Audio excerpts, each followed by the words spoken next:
Olá pessoal, tudo bem com vocês? Satisfação? Emanuel aqui, este que vos fala, mestre em filosofia, e hoje nós vamos comentar mais uma questão de Enem vestibulares, dessa vez do Immanuel Kant. Pessoal, o Kant é um filósofo importantíssimo, é um filósofo iluminista alemão, um filósofo moderno, principal filósofo moderno, porque ele influencia toda a filosofia posterior. Sem mais delongas, vem comigo uma questão sobre a epistemologia kantiana. Até agora se supôs que todo o nosso conhecimento tinha que ser regulado pelos objetos. Opa, as coisas em si, o objeto em si. Porém, todas as tentativas de, mediante conceitos, estabelecer algo a priori sobre os mesmos, através do que o nosso conhecimento seria ampliado, fracassaram sob esta pressuposição. Por isso, tem de se ver, uma vez que não progredimos melhor nas tarefas da metafísica, admitindo que os objetos têm que ser regulados pelo nosso conhecimento a priori, que já está no indivíduo ou no sujeito, o que assim já concorda melhor com a requerida possibilidade de que um conhecimento a priori dos mesmos que deve estabelecer algo sobre os objetos antes de nos serem dados. Pessoal, essa questão ela trata da revolução copernicana. Toda a epistemologia antes do Kant acreditava que nós conhecemos as coisas em si, os objetos em si. Eu estou diante de um copo, eu capto este copo. A adequação do intelecto à coisa mesma, ao objeto. O conhecimento se dá numa relação entre o sujeito que conhece e um objeto que pode ser conhecido. O Kant vai fazer o que ele chamou de revolução copernicana. Antes, o objeto a ser conhecido estava no centro e o sujeito orbitava. O que é a revolução copernicana? Fazendo menção a Nicolau Copérnico. Ou seja, a Terra sai do centro e é o Sol que agora está no centro. Então, o objeto ele sai do centro e agora ele orbita o indivíduo. O sujeito agora está no centro do conhecimento. E nós não captamos as coisas em si, o objeto em si, que ele chamou de númeno. Nós não chegamos até o objeto em si. Nós conhecemos apenas e tão somente o que do objeto se apresenta a nós, o que o Kant chamou de fenômeno, tá? Fenômeno. Aquilo que se apresenta, que aparece, tá bom? A grosso modo é isso. Então, pessoal, veja, o conhecimento se dá pela experiência? Sim, pela experiência. No entanto, só é possível o conhecimento porque nós sujeitos temos o que o Kant chamou de estruturas transcendental, tá bom? Estrutura transcendental. Nós, sujeito transcendental, possuímos a estética transcendental e a lógica transcendental, que são estruturas inatas, que já está na própria constituição do sujeito. Então, eu não conheço o copo em si.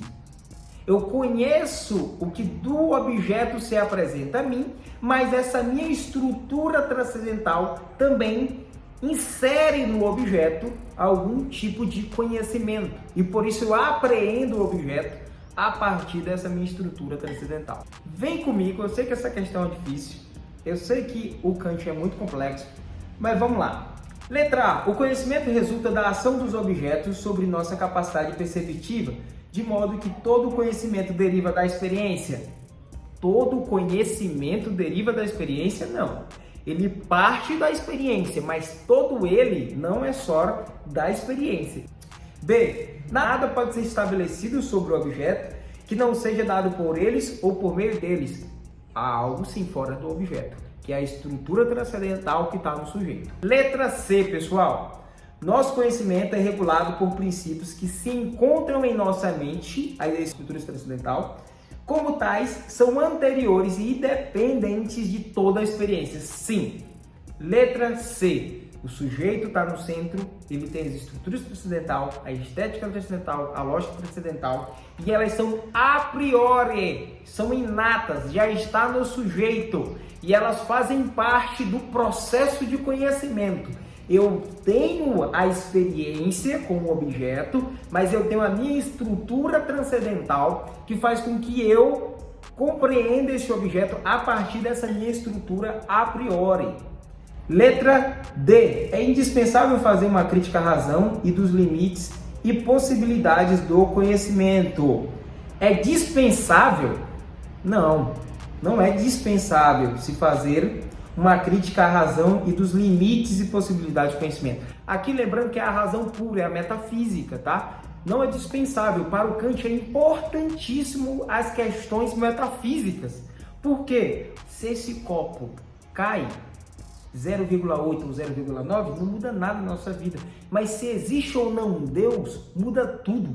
Se a alma é ou não imaterial, muda tudo. Se existe vida após a morte, muda tudo. Vocês estão entendendo? Então essas questões colocadas pela metafísica para o Kant são importantes, mas ela não pode ser conhecida como ciência. Por quê? Porque ciência para o Kant é conhecimento universal e verdadeiro. Conhecimento necessário, universal e verdadeiro. Necessário, aquilo que é de um jeito não pode ser de outra forma. Lei da gravidade, por exemplo, a mecânica newtoniana. Universal, né? Nós podemos universalizar. Se você pegar esse copo lá no Japão e soltar, ele vai cair. É necessário que ele caia, tá? Então, e é verdadeiro. Então, o conhecimento por Kant tem que ser universal, necessário e verdadeiro. E com a metafísica, não dá para afirmar que necessariamente existe uma imaterialidade da alma, que necessariamente existe um Deus, que necessariamente existe uma vida após a morte. A gente está falando aqui de ciência, e essas questões são tratadas pela teologia, pela filosofia, especificamente pela metafísica, que é um ramo da filosofia. Então, a questão aqui é muito mais complexa, tá bom? Então, letra E. A metafísica se constitui há muito tempo como uma disciplina que encetou, ou começou, tá? Sinônimo de começou. Um caminho seguro de ciência? Não. A metafísica não é um caminho seguro de ciência para o Kant, porque para o Kant, ciência é conhecimento universal e necessário. E toda a história da filosofia, a gente observa que filósofos emitiram verdades diferentes. O Aristóteles, por exemplo, vai falar de um motor primeiro, o Platão vai falar de um demiurgo, o Leibniz vai falar de mônadas, o Descartes vai falar do eu penso, os escolásticos e patrísticos, como Santo Agostinho, né, a escolástica com Tomás de Aquino, eles vão falar de Deus, né, já com uma base cristã. Então, cada um vai emitir uma verdade diferente. Então, observa aqui que não é um conhecimento objetivo. Não é um conhecimento objetivo. Então aqui, para o Kant, o conhecimento se dá pela experiência, mas também pela nossa estrutura transcendental a priori que já está no sujeito. Então aqui ele alia, digamos assim, empirismo e racionalismo. Ou seja, nós adquirimos um conhecimento da experiência e a nossa estrutura inata trabalha sobre este conhecimento também. Lembrando que nós não chegamos à coisa em si.